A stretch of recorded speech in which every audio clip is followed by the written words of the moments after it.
No, I'll be giving a brief about the judge and I'll be telling you the rules and then we can proceed.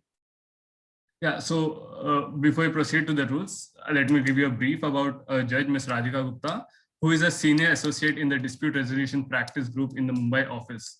Prior to joining Khaitan & Co., ma'am was an associate at Wadia Gandhi & Co. in Mumbai. In the areas of practice, Ms. Radhika has represented and advised a Malaysian subsidiary of one of the largest power companies in Southeast Asia in respect of emergency injunctive reliefs and successfully obtained from an SIC appointed emergency arbitrator against the arbitration proceedings initiated in India. Ma'am has also advised a leading infrastructure company in respect of its disputes with various government corporations, national agencies, and state governments in connection with multiple public infrastructure projects across the country. Ma'am has also advised a global offshore drilling company in respect of an oil drilling contract with one of the largest oil and gas exploration companies in India. We are very glad to have you on the board today as judge, ma'am. Continuing to the rules, each speaker shall have 15 minutes to speak, and since there is no rebuttal and sir rebuttal today, but the rebuttal and sir rebuttal in the future rounds will also take place for 1 minute each. Each speaker will speak for 15 minutes and the time that is left by a speaker will be yielded to the next speaker, and the time that is allotted, that is given as extension by the judge, will be completely on the discretion of the judge, and that will not amount to the reduction in the time from the other speaker. Judges on the discretion are free to give the feedback after the speakers are done with the rounds. So all the best, counsel. Proceed. May I be allowed to ask a question? Question in the sense? On the basis of the rules that you just mentioned. Yeah, sure. Yes, so since we do not have the counsels of petitioner here, however, we were given the brief of the petitioner, so based on that, may we be given the minute for rebuttal? Yeah, it's completely on the discretion of the judge, your points, rebuttal and submittal. The judge has complete discretion over it if she wants to give or not. The judge has complete authority over the court hall now. So I don't think there's a need for rebuttals, but consider the memorandum while presenting your arguments in the first court itself. So present your case as if they have argued on the basis of the statement that they've already made and proceed accordingly. Thank you. Also, counsels, three minutes before, I will be showing you a card of 3 minutes remaining, then 1 minute remaining, and time's up. I will also be putting it in the chat box so you can see it according to it, and please adhere to the timing. Thank you. So should we start? Yes, please go ahead.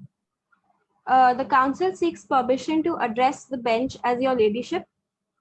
Much obliged. It is brought to the notice of the court that I will be addressing issues number 1 and 2, and my co-counsel will be taking up issues 2, 3 and 4 respectively. The counsel seeks permission to proceed with the arguments. Sure. The respondents most humbly submit that the Hindu and the Special Marriage Acts cannot be read in a manner to include the community. The respondents further contend that the Hindu marriage is a sacrament and is considered. Counsel, because we didn't have the benefit of hearing the petitioner's arguments, I would like you to first give me a brief gist of the facts and also what is the petitioner's cases, and then deal with your arguments. Right. Much obliged, your ladyship. So the basic facts of the case being that there was a law in the Republic of Replemento which said that the sexual intercourse, consensual sexual intercourse between two members of the LGBT community, that is the same-sex couples, was a crime. It was actually looked down upon by many countries, and it was also struck down.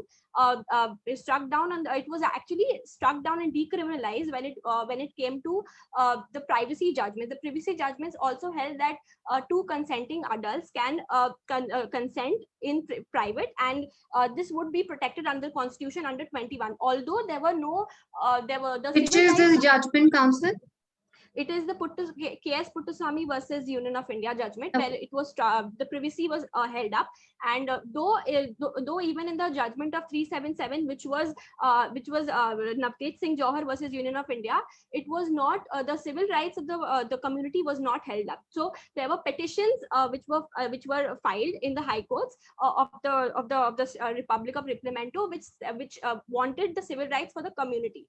The Supreme Court took up the matter suo motu and has decided to proceed on it. The case of the petitioners being that the civil rights should be granted, whereas the case for the respondents is that the civil rights cannot be granted on the point of law.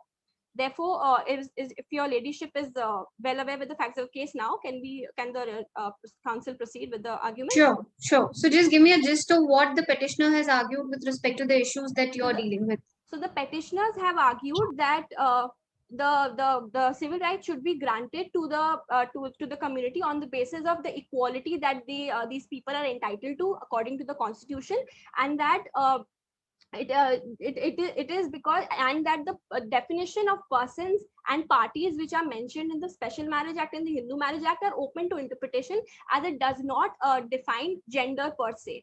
And when such an interpretation is given, therefore the petitioners have the right to interpret it as in a way to include the community within the definition of marriage and within the definition of Hindu marriage and the Special Marriage Act. This is what the petitioners have argued. And when it comes to civil rights, with respect to issue number 1, so you can deal with it issue wise. Issue wise, yes, yeah. Yes, ma'am. And when it comes to civil rights, the petitioners have very, very clearly mentioned in their brief that the judge, the Supreme Court should direct the legislature to make laws in accordance with the civil rights which should be granted, and that the petitioners the petitioners propose that the community is as eligible as any other couple to uphold the civil rights and also form a family and go ahead with the normal way a heterosexual couple would go about in their lives. Okay. So should I now proceed with the arguments on the Go ahead. respondents? Yeah. So respondents most humbly submit that the Hindu and the Special Marriage Acts cannot be read in a manner to include the LGBT community.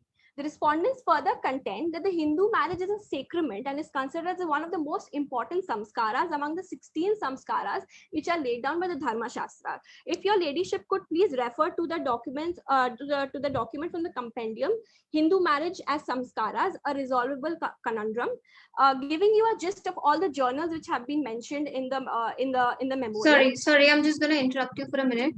So you want me to look at the compendium? What Yes, exactly? It is our Hindu marriage. It starts with our Hindu marriage as a samskara. Okay, I have it. Just give me 1 second. Yeah, go ahead.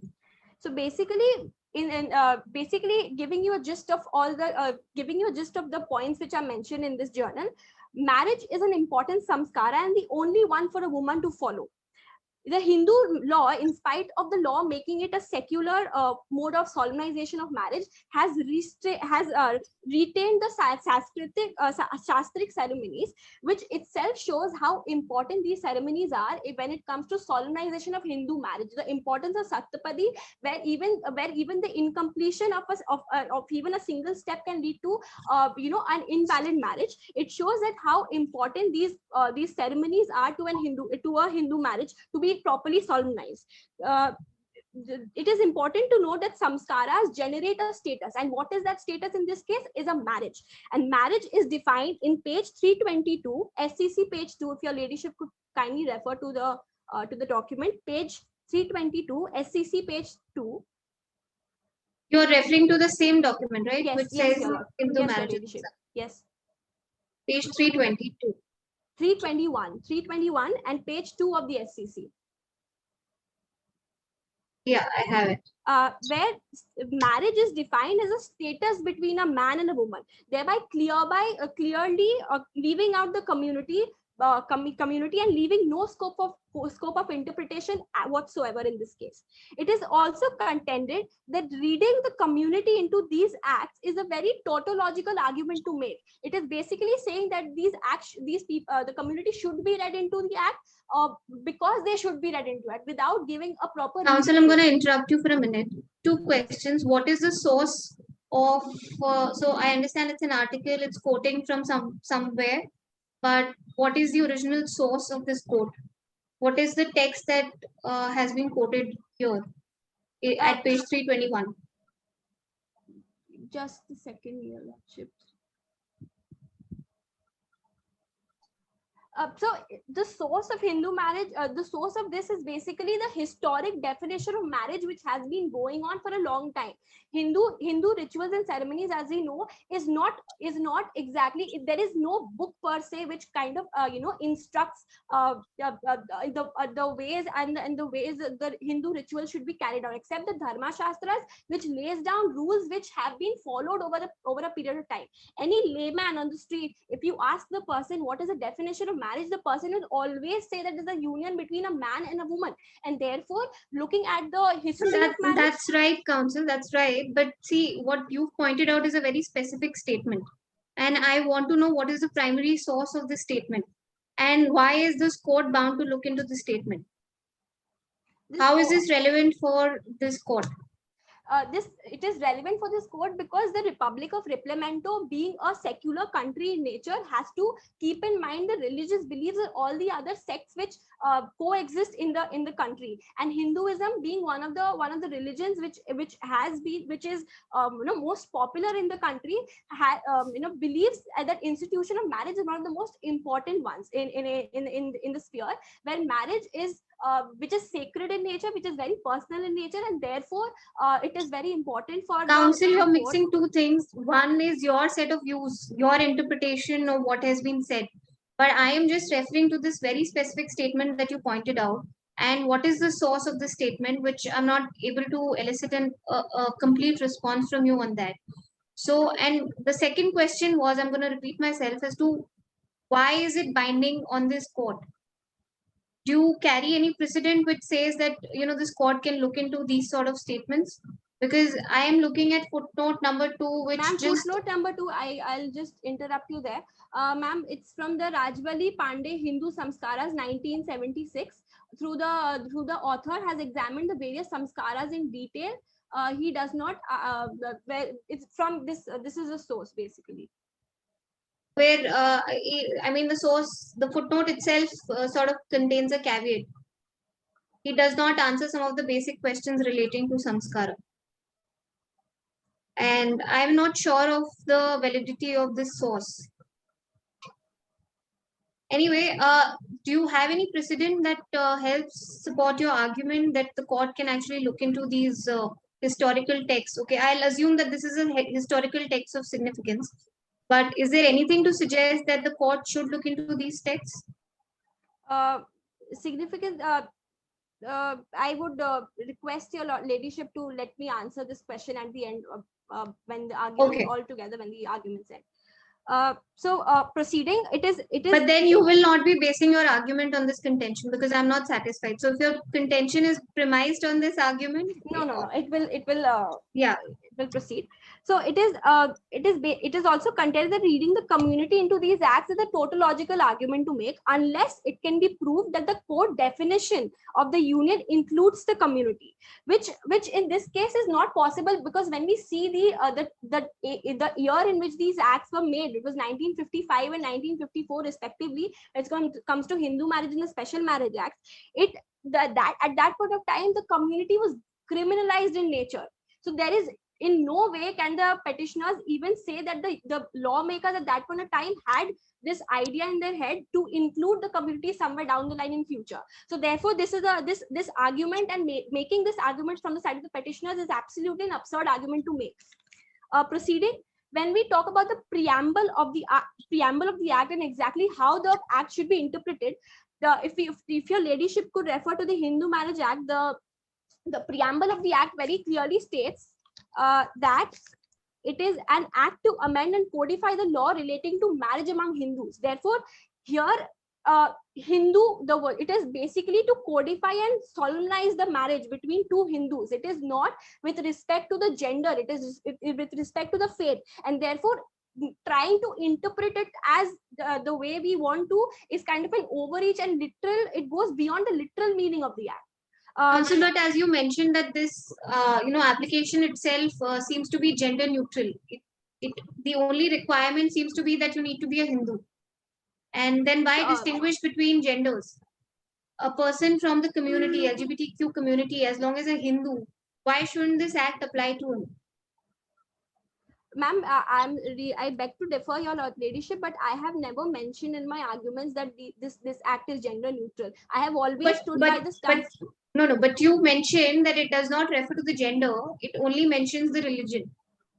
Ma'am, in the preceding arguments, I'll tell you why it is so. Okay. So in section 5 of the Hindu Marriage Act, it clearly stipulates that the threshold requirement of marriage to any two persons implying that the marriage is subject to essential Hindu beliefs and customs, especially ceremonial rites. So when we talk about ceremonial rites, as I have discussed in my previous arguments, ceremonial rites are the rites which are given by the samskaras. And when we talk about samskaras and the entire context of samskaras, it is always mentioned that it is a right which is bestowed the capacity to perform rites, and who are allowed to perform rites is a male and a female, which is very, very clearly mentioned. And those rites in this context is marriage. So when marriage is considered, it is always a male and a female according to. Sorry, I'm going to extend her time by another 5 minutes.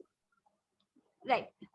Ceremonial, especially ceremonial, essence of the it is basically essence of the use of generic terms. Any two persons in Special Marriage Act is two persons of interfaith, interfaith marriages. When they happen, to solemnize such kind of marriages, we have the Special Marriage Act, and it is not sex per se. Had it been according to gender, the term wife would not have been mentioned in article in sections 35, 36, and 37, where rights are given to the wife specifically for in procedures of divorce and divorce and alimony and maintenance, basically. So this itself shows that trying to read the community into it is a very, very absurd and very desperate attempt to make. Proceeding to the next part of my argument, where the civil rights should be granted or not to the community. The respondents submit that the court does not have the power to create liberties and afford them to the community, because when we talk about civil rights over here, it is very important for us to understand the right to marry does not include the right to make the state change its historic definition of marriage. To grant the community the right to marry, the parliament has to insert a definition to that effect, a very new definition altogether to that effect, which is beyond the ken of the court. This was held in the judgment of Oberfell versus Hawkes, where it was stated that it is the court does not have the power to. It is stated that the court is not concerned with what ought to be, but what it actually is, and therefore creating a new legislation altogether is in the hands of the legislative body and not the judiciary. For the judiciary to interpret the legislature, there needs to be a law in the first place, and trying to interpret it in the existing law is a very, very it's a kind of a very desperate attempt on the part of the petitioners here. But it is therefore inclusion of the LGBT within the ambit of marriage is a fundamental effect, because the basic effect of marriage is going to be changed when we introduce an altogether new capacity to marry within the marriage acts here. The court may judge the constitutionality of the law, but not the policy. This is a matter of mere policy when civil rights are decided to be granted to the to the LGBT community. And the Replimento, being a democratic country, have their elected representatives in the parliament who are responsible to do so, and not the judiciary. Therefore, constitutional morality here, it was held in the case of Sabarimala case in the Young Lawyers Association versus State of Kerala. The constitutional morality in a secular polity and a pluralistic society of that of Replimento is the harmonization and the coexistence of fundamental rights, which include the right of every religious denomination, sect and to practice their belief in accordance with tenets of the religion, and irrespective of whether the practice is rational or logical. It does not concern the quote whether the practice is rational or logical, as long as they are given the right to practice their own belief and faith in the way they seem deemed fit to, which is not against public morality, health, and those reasonable restrictions which are imposed. Council, but how do you test this principle under against Article 14, which guarantees equality to all persons? Ma'am, to answer your question, it is equality which is guaranteed to all persons. The respondents time and again have been saying that we are not against progressive thinking, and that these rights can be granted when there is a legislation which is brought to its effect. We are not against these rights to not be granted at all. But right now, as per the existing law which is there, these rights cannot be granted on the point of law over here. Very simply put. Proceeding to protect the constitutional morality, fundamental institutional changes cannot be made. The change to the definition of marriage and the institution of marriage is very, very basic in nature. And in order to protect constitutional morality, making such a huge change is kind of not feasible on the part of the court, and the interpretation is not feasible at this point of time. Moreover, the resolution of moreover, the very concept of marriage, even between heterosexual couples, is very, very unequal in nature. When unless and until that inequality is is rectified, trying to read the community is even a bigger blunder over here. Therefore, in order by concluding my arguments, I would like to say that civil rights and civil rights cannot be granted to the community, and also can the community cannot be read in a way so that they can be included within the Marriage Act as of now. Thank you. So, Council, I want you to summarize your contentions in bullet points. Just one line bullet points that you've said. I just want you to summarize your contention on that. Summarizing from the very beginning, just one-liner sentences that, okay, 1, 2, 3, 4. I could be given just a minute.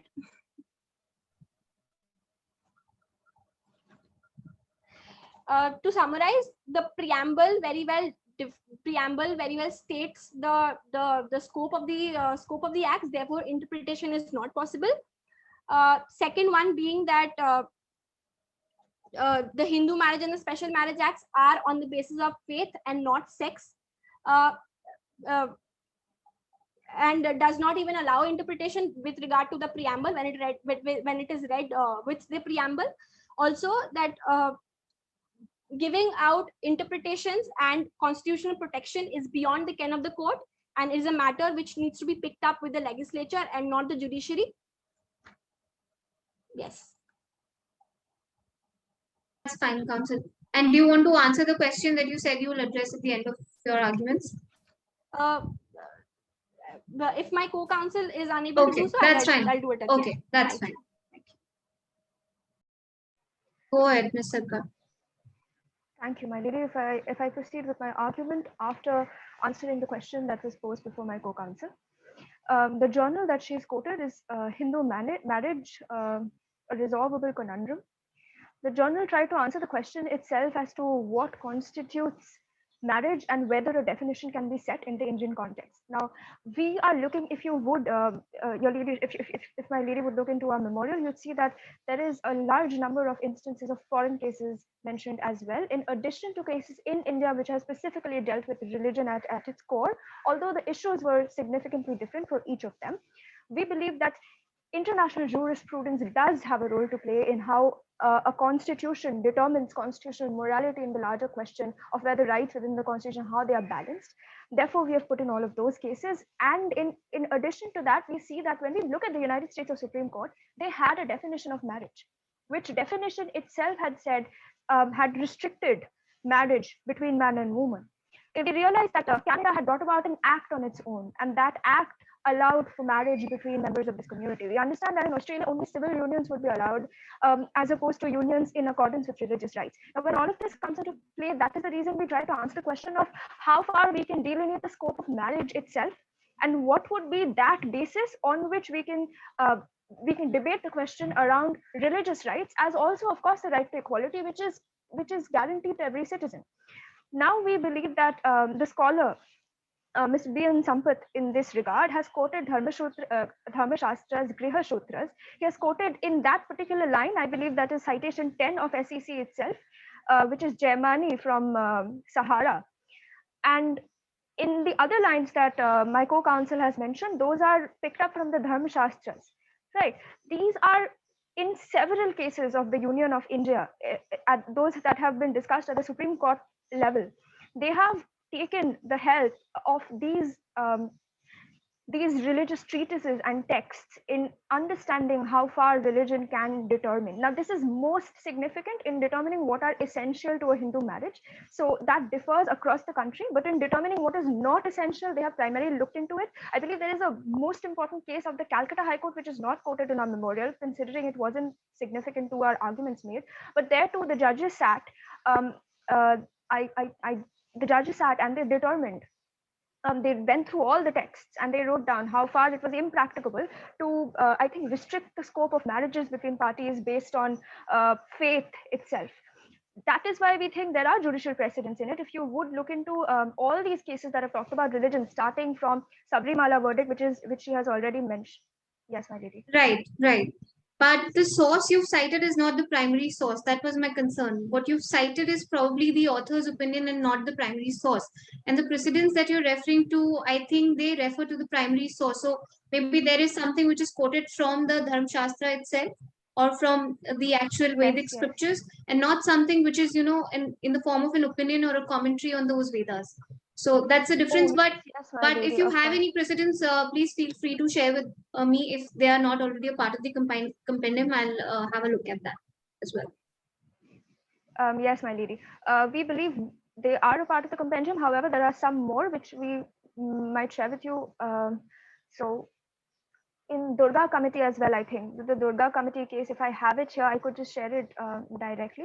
So they have also dealt with, as in when I talk about the cases in the course of my argument, I would talk about these cases with religious regards as well. Now, the problem with Dharma Sutras is it's very hard for us to find the exact sources and the scriptures and translations and transcriptions as well, which is why we couldn't bring them before the court today, and we referred to a commentary. However, if you would still overlook the commentary of Mr. Sampath himself and look into the parts that he has quoted from the sources, then we believe it's still valid to our arguments and the arguments that have been presented before the co-counsel. If that is contested, then we'd be happy to answer that. Moving on to the third contention before the court. Moving on to the third contention before the court today, in determining whether rites, rituals, traditions form an exhaustive code. The primary questions that we will be answering here would be related to how far the scope of the state rests in determining what constitutes a part of religion. So, counsel, I also wanted just to what the petitioner has argued on this specific point. If you could just also cover that. Yes, my lady. Yes, my lady.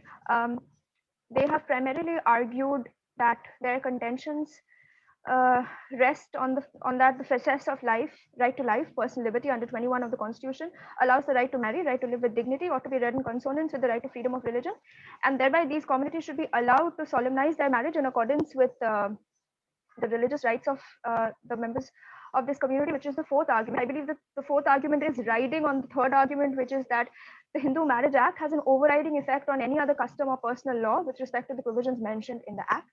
And that is also where our primary contention rests, if I might proceed. We believe that although Hindu Marriage Act... Sure, go ahead. Although the Hindu Marriage Act has an overriding effect on the customs of personal law, however, Section 7 of the Hindu Marriage Act talks about the ceremonial content of Hindu marriage, and that has not been tinkered with, even by the amendment of 1976, which was a major amendment in terms of how Hindu law has been secularized. So primarily the 1955 law, which deals with Hindu marriages, itself is to a certain extent a secular law, but it does still contain ceremonial content which stems from Shastric references, from ceremonies which have been performed over the ages. Therefore, they are components of religion and have been given protection within essential practices of these religion itself. So we understand that Hindu marriage itself has two components. One is the secular component, which requires the solemnization of marriage, and you have to fulfill the criteria which is given in the capacity to marry. The second is the religious content, the religious component of it, which includes Saptapadi, Kanyadan, parts of them. and also other methods or other ceremonies performed in solemnization of marriages of whatever sect is taking part in the marriage. Either of them, even according to the Special Marriage Act, the rituals of either of the persons would have to be maintained in order to constitute a valid marriage. In answering the same, the first thing that I would like to mention, and I believe it is extremely significant in in the determination of point 3 today, it is an extract from the concurring judgment of Justice Chinnappa Reddy in SP Mittal and Union of India, which has also been quoted in Indian Young Lawyers versus the state of Kerala. What is religion to some is pure dogma to others, and what is religion to others is pure superstition to some. But my view about I'm just gonna interrupt you. Could you just tell me the judgment again? If it's a part of the, I'm guessing it's a part of the compilation. It's a part of the compendium, yes. Your Ladyship, there are 2 of Indian Young Lawyers because the numbering was different. I'd like you to open the one which is from SEC. Just give me 1 second.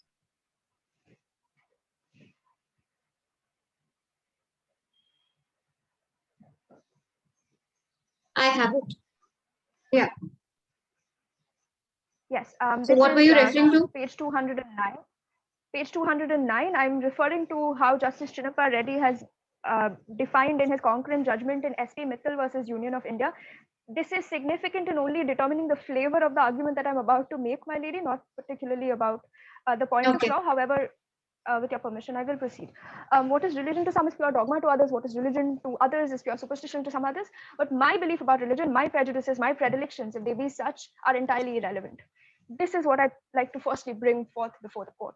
The court itself has not taken upon itself to determine whether religious laws themselves or rituals, rites, practices, traditions are in any way rational, logical, or whether they ought to be followed or not. Precedent here, if you would refer to the case of Jamshedji Kausidji versus Sunabai, to page 54. It's in the compendium. So counsel, but that's fine. I mean, you caveated it by saying that you're, quoting this judgment only to highlight that particular point of view and not basing your argument on this judgment. But you do realize that in this judgment, the court, in fact, did went ahead and interfered in the matters of religion. So how do you want to address that? Your Ladyship, the caveat forgive me for interrupting, my lady. The caveat exists within the scope of the Article 25 itself in Part 3 of the Constitution. If you read Article 25, Clause 1 itself has the first one, which is that it is subject to public order, morality, health. That aside, again, there is a 25 Clause 2 and then B to it, A to it. All of them restrict certain things. For instance, they restrict the court from interfering in matters which are specifically related to economic, political, or commercial activities.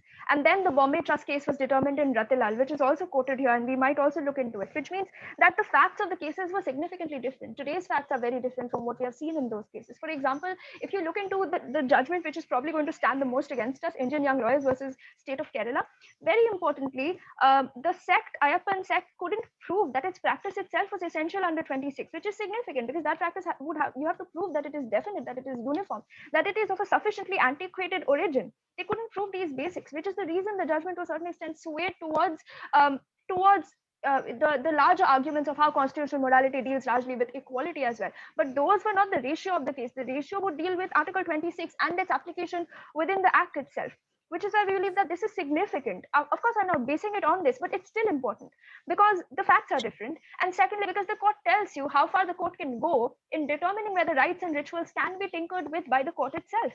And Article 25 in the Constitution tells you that they can't be tinkered with even by the state, unless, of course, there is harm to public order, morality, health.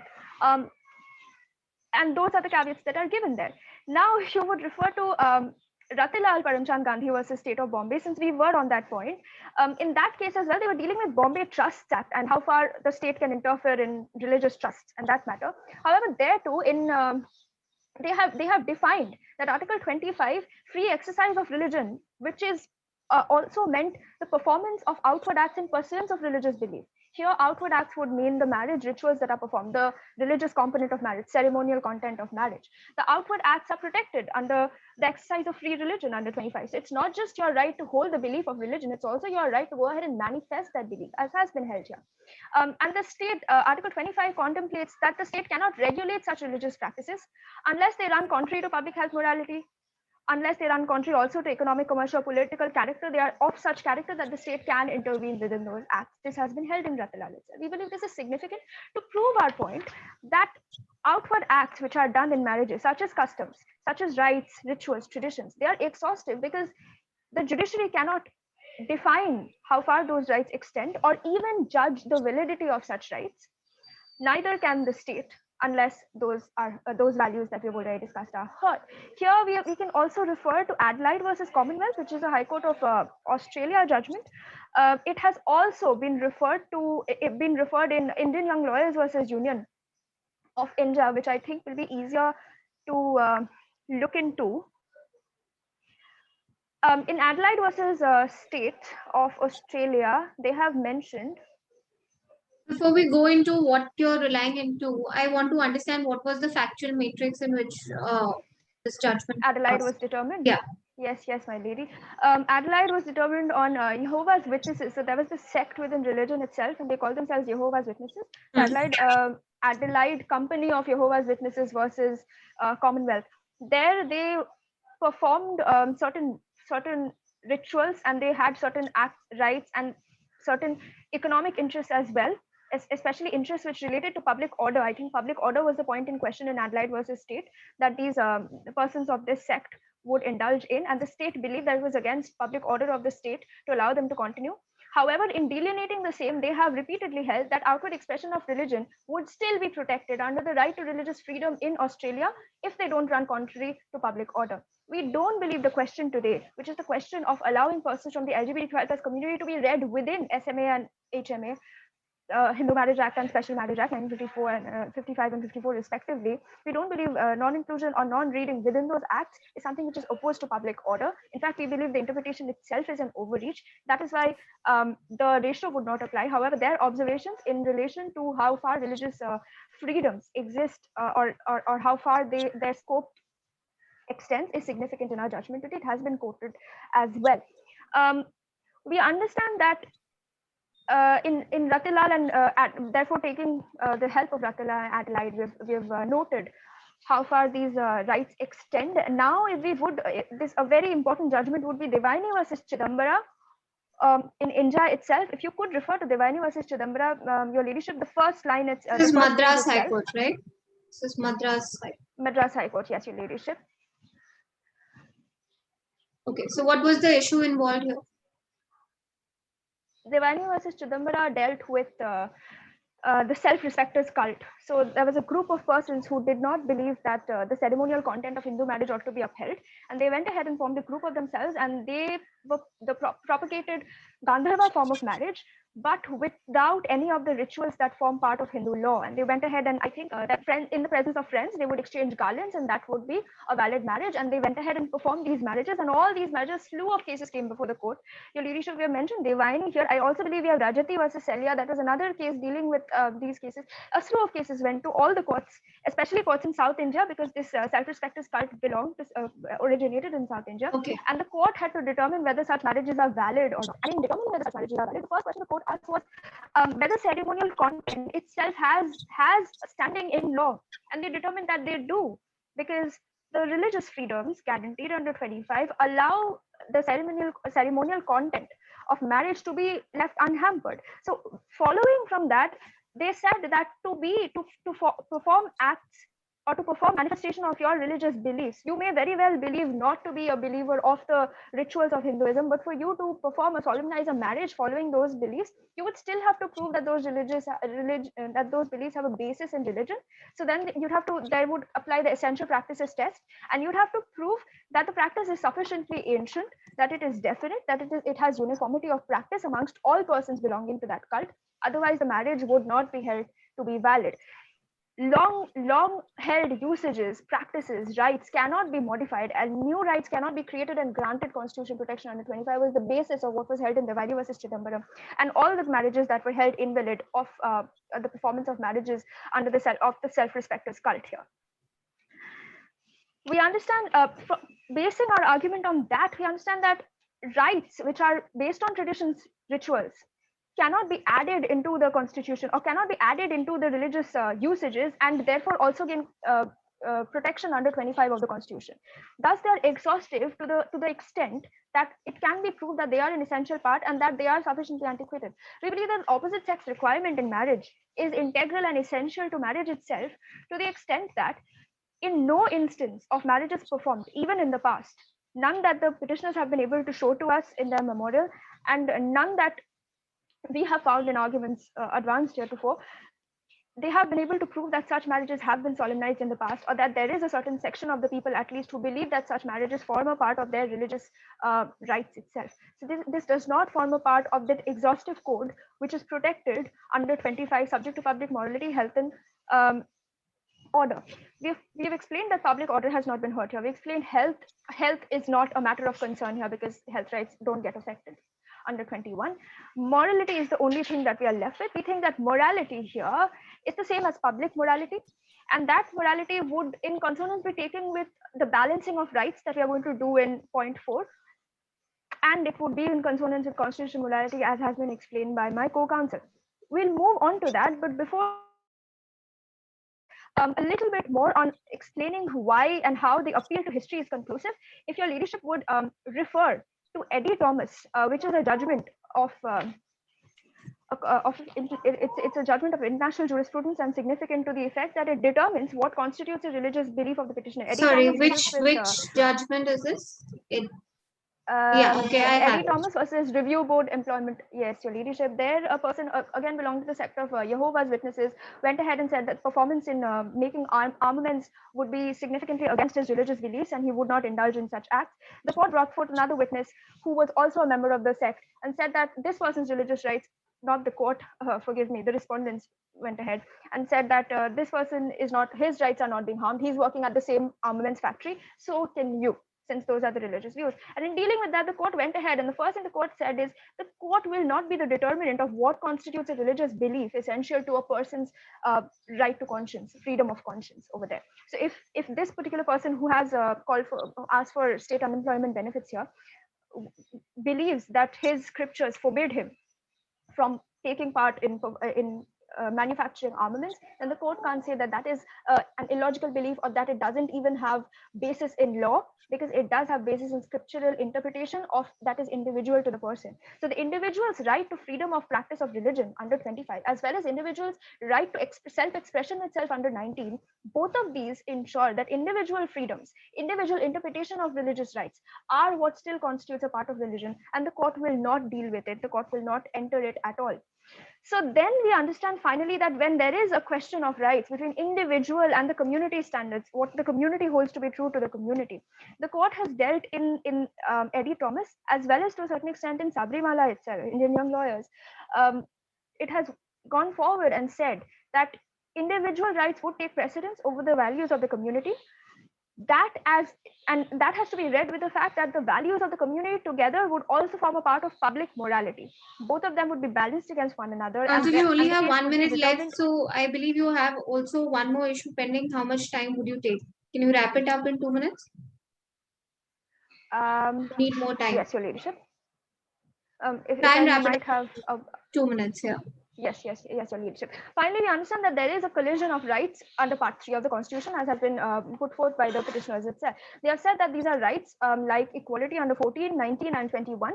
We believe that these rights are to a certain extent jostling with rights given under Article 25. However, whenever there is a constitutional conflict of rights, we might refer to the judgment of reference re Canada, which is a very significant international jurisprudence, again also taken up by the Supreme Court of India. In Canada, they have gone ahead and said whenever there is a conflict in the charter, which is similar to Part 3 of our Constitution, the conflict will be resolved within the charter itself. So we would have to look into our Constitution and see how the interbalancing of the wheel of rights will happen, which has been held in Indian Young Lawyers as well. If you would refer to the highlighted sections, your leadership, they said that the balancing will be done by the court. However, keeping in mind those beliefs which are absolutely fundamental to the Constitution itself, and those beliefs would include the cherished liberties of faith, belief, and worship. So we can't directly overrule 25 altogether simply by an application of Article 14, number 1. Number 2, an application number 14, Article 14 will not apply here at all, because then you'll have to determine intelligible differentia, which would have to make the court determine whether the practice itself is logical or rational, and the court can't do that, which means the test of 14 will not apply here. Then Article 25 would still take be balanced accordingly to ensure that these acts are not hampered with, and these communities are not read under the act. And lastly and finally, if you would again refer to the Canada judgment, you'll see that they were dealing with the bill that had been brought about by the legislature. It expressly mentioned right at the beginning that no persons of cloth, which means purohits in terms of certain marriages in India, in others in other religion, all of these persons that is members of the religious community would be required or forced to solemnize marriages between LGBT plus community if they do not believe that such marriages ought to happen. So their right to freedom of conscience was taken, was given superior standing in the constitution even in those rights. Whereas here, if we directly were to read this community within the SMA and HMA, then we believe that persons of these communities would be absolutely compelled to perform marriages and solemnize marriages between members of LGBT plus community, even against their religious wishes. And this is directly in contravention of their fundamental freedom to express or manifest their religious beliefs, which has been held, as I have already quoted in the previous judgments. So we believe that the freedom of conscience in the Constitution guarantees that no person is forced to perform these marriages against their views. It also guarantees that religious communities can hold their public morality, in a sense, in reading with the constitutional morality. Therefore, the court, in however much argument as we have made and what the points of law has been dealt with today, cannot possibly read these persons within the Marriages Act. Therefore, we plead before the court today we beg the indulgence of this court rather to adjudge and declare that the Hindu Marriage Act 1955 and the Special Marriage Act 1954 cannot be read in a manner to include members from the LGBT plus community. Civil rights cannot be granted to members of the LGBT plus community, that customs, traditions, rites, and rituals form an exhaustive code, and that members from the LGBT plus community cannot be allowed to be married as per the rituals of their respective religions, and to pass any other order which this honorable court deems fit in the interest of justice, equity, and good conscience, and also to adjudge and declare that the arguments advanced by the petitioners are not maintainable. That is, the arguments of the petitioner are not maintainable for the court today. Okay. Thank you. The judge may give any feedback if she wishes so. Sure. So good job, guys. I think you did your thorough research, and you also did a good job of presenting it. But just the general pointers, especially not just the modes, but once you start practicing in courts, the idea is so I have the papers, but you have to go about it as if they have no background, and you have to set your foundation. So you need to set out your basic facts, basic laws as if they know nothing, and it's important to ensure that they are on the same page as you. So that is one point that I felt is something that you guys can work on for future. And just generally, I think good job again. I understand it's here there was a dearth of jurisprudence, straightforward answer, of course, and you guys have tried to do the best of what was there. But with sources like these, of course, when you're citing something, don't cite 100 things, cite 2 things, but they have to be concrete. So if you're relying on, let's say, that primary source, I would have liked if there was some precedent to say, no, this position has been adopted in this one decision. That would have made your life easier and my life easier. So things like that. So let's not have 4 quotations from 4 different judgments or whatever, but from one judgment and one source which actually backs your case. That would have been a better position to go about. But otherwise, a good job, guys, and all the best. In case you have any questions, please feel free to ask. So I don't think they have any questions. So I think you guys can then just drop out. Yeah. Please. Thank you, ma'am. Yeah, thank you. Thank you, counsel. Thank you so much. And please leave. Yeah, I'll just update the scores on the sheet separately. Yeah. Sure, Okay. sure.